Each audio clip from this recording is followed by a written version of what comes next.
Hey, what's up, and welcome back to the channel. Here's a breakdown of the Real Housewives of Beverly Hills Season 14, Episode 2.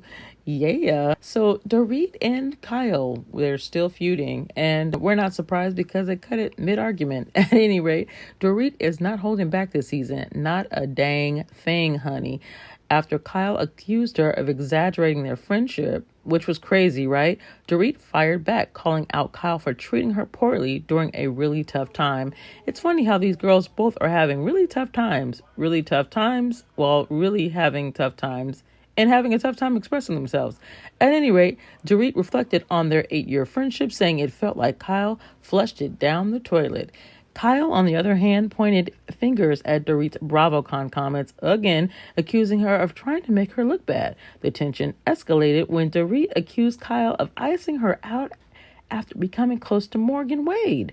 Now, Dorit made it clear, struggling doesn't mean Kyle gets a free pass to treat her like garbage. As Kyle begged for grace, Dorit declared, "Grace time is over." And one of my favorite moments, Dorit flipped off the dang cameraman in her confessional, signaling a new no-nonsense version of herself. Girl, I'm scared of you. We meet Bozoma Saint John. Yes, Boz is a boss. Love it. She's the newest housewife. And we get to see what she does behind the scenes. And she made a fabulous debut. Honey got out of the car, looked great from head to toe, and had all her girls with her. It felt like a Beyonce video for me. She is a retired marketing exec with accolades galore. Boz shared her story about falling for her husband, Daniel, and how she coped with losing him to terminal cancer just 3 months after his diagnosis. You're right. It's crazy. Her heartfelt story gave this episode a much needed emotional depth. It's nice to know that she comes from a place of experience. She's a mother of a teenage daughter, and we're really looking forward to learning more about Boz. We also see Boz reflect on a turning point in her career. I think a message a lot of people could benefit from. Someone telling you that you're not doing enough. Man, a message like that would definitely get me together. But what I really appreciated is how she took that negative feedback and did something with it. I would say a key moment of this would be how she reflected on how her daughter missed out on having her father in her life and vice versa. It was deeply moving and showed a different side of the Real Housewives of Beverly Hills dynamic, one we really don't see. To be honest with you, these girls really haven't gone through much. And maybe these divorces might be what's needed for some emotional depth across the board. So Sutton and Kyle have lunch. And I'm wondering, as I'm watching, I'm like, are they okay? Well, apparently Sutton says that she don't necessarily trust Kyle, but she's still gonna try and be a good friend. So Sutton offers some unsolicited advice, and that's what a girlfriend does, in full force when she urges Kyle to file for divorce immediately, honey. She says based on her own experience, and that experience was bitter. Sutton reminds Kyle that men hate partying with their money, and Kyle wasn't having it. I'm thinking, what girl, this is Beverly Hills. We've seen this fight before. What are you smoking? Meanwhile, Kyle revealed her frustration with Dorit. She wanted to talk about Dorit. We need to talk about this money. At any rate, accusing Dorit of being oblivious to other people's feelings and trying to make Dorit out to be the bad guy. Well, Miss Sutton was like, that's cute. Anyway, let's talk about this divorce. Proving once again that she's about that money, honey. And Kyle, you better take her advice. Key moment, Kyle reveals that Mauricio replaced a photo of them in his office with one of he and his Dancing with the Stars partner, Emma Slater. This is crazy. Boz, Erica, and Dorit head to Boz's stunning home, and I love this part because Boz asked them to remove their shoes. There's so many good reasons why you shouldn't wear your shoes in the house. If the pandemic taught us nothing, it was that you could bring the COVID into your house on people's shoes. But nonetheless, it's a tradition that is known across many cultures, Asian, African American, There's a lot of people that won't let you wear your shoes in their home, no matter the price. But it's pretty funny seeing the ladies trying to get out of their high heels. But Boz had some really warm and fuzzy slippers for the girls. Dorit explains her frustrations with Kyle, flip-flopping behavior, and her tendency to play by different rules. Erica, maintaining that neutral stance, plays Switzerland, while Dorit opens up about her marriage struggles and friendship struggles as well. Now, Dorit drops a huge bombshell, admitting that PK would leave for weeks at a time after fights during his drinking days. She revealed now that she tells her kids he's working when he's gone, even though they're used to his absence. A key moment during this time, Dorit hinted that reconciliation is a possibility, but the cracks in her marriage feel too deep to ignore. And it was at this very moment that I realized that Dorit is kind of naive. I don't think she realized this man has checked out of this marriage. Now we see Kathy and Sutton. They're getting together. These girls are up to something. In an effort to cheer up Kyle, Kathy and Sutton and Erica plan a pizza and PJ night. This is so cute. Kathy, pretending to be a pizza delivery driver, get past Kyle's gate with a peak Kathy chaos. The ladies reminisced about Kyle's wedding photos, and Kathy hilariously points out Mauricio has aged. This would be the tea that I needed. And honey, Kathy is the girl to get it from. But it's funny because there's a moment where her sister says, "This doesn't make me feel better." So silly. Kathy's like, "Oh, I thought it would." And you gotta ride or die there. You gotta love it. This is a lighthearted evening. It's a rare moment of levity and otherwise dramatic episode, okay? And it was so much drama, right? But the tension grew stronger when the ladies brought up the whole issue of divorce. Here's some key moments for me. Kathy's Mauricio's gym selfies were hilarious. Sibling banter at its finest. There's like a flashback that's really, really quick before this scene when Sutton is talking to Garcelle, and Garcelle explains that she's on the set of One Missing Black Girl. And Sutton says something like, "We already have one missing black girl," inferring that her friend Garcelle is missing. This is something that I would say to my friend, and I'm a black girl, okay? I just thought that y'all are real friends. You guys are not TV friends.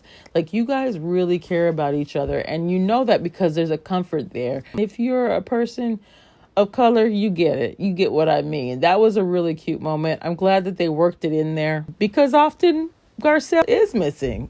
So it's rather fitting that she would be working on this project of that name. A couple other moments that I noticed.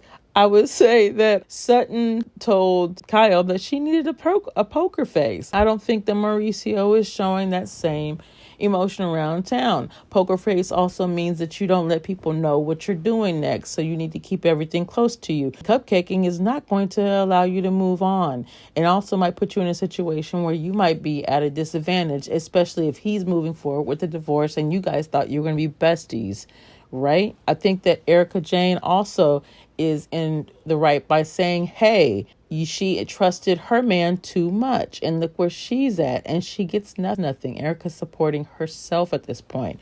And Miss Kathy saying, hey, protect yourself. That comes from a woman who probably thought about leaving and didn't, and their relationship probably works for her.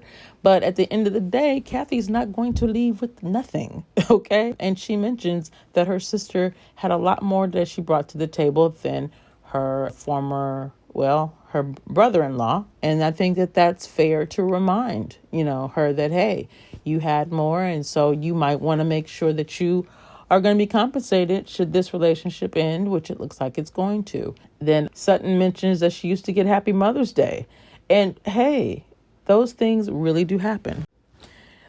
The reality is when you go through a divorce, the person that you loved and care about will likely become your enemy when it comes down to the money, something that they need to move on with their lives, whether they're moving on with someone or just away from you. The money becomes very important. I've seen people who've been together their whole adult lives turn on each other. Having gone through divorce myself, somebody that I married, someone that I made children with. This person became a mortal enemy. How about boyfriends? Boyfriends do this kind of stuff to you.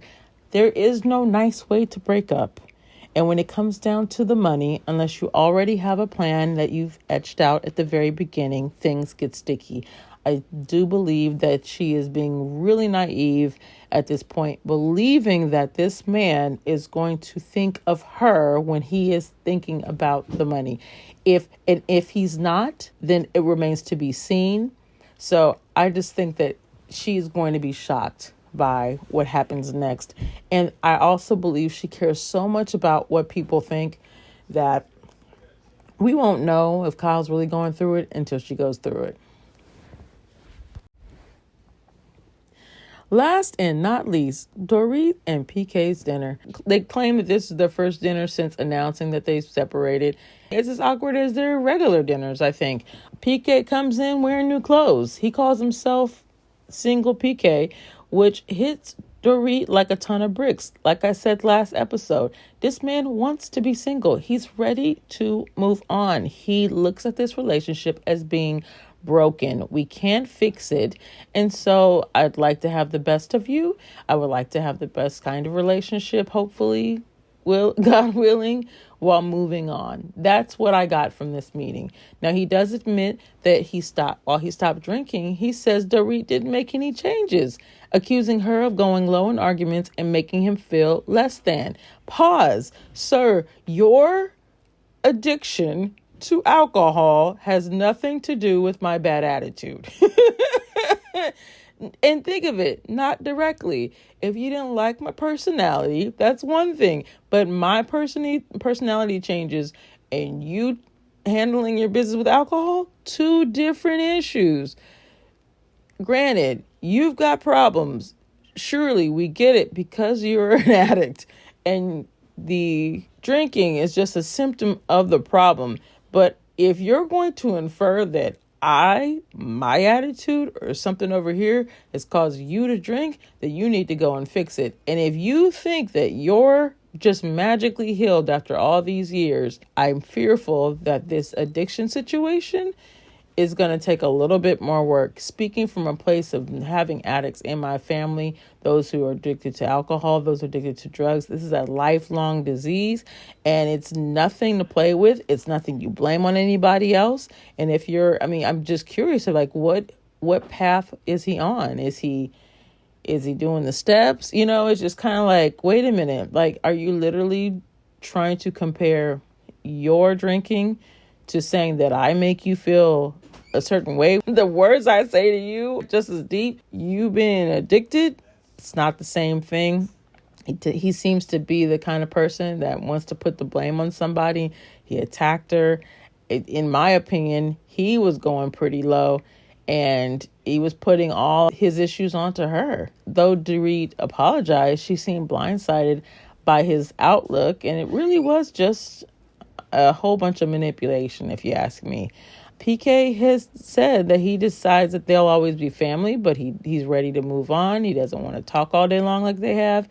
And it just definitely comes off as he's just ready for, to move on in the relationship. You aren't the woman I fell in love with. You aren't the woman that I want to build my life with. We don't like each other. I don't like talking to you. He has shown her during the marriage that he would much rather spend weeks away from her. If your husband doesn't want to be around you and it has nothing to do with work, that's a telltale sign that he's checked out of this relationship a long time ago. And I think maybe she's just not realizing that's the case. Yeah.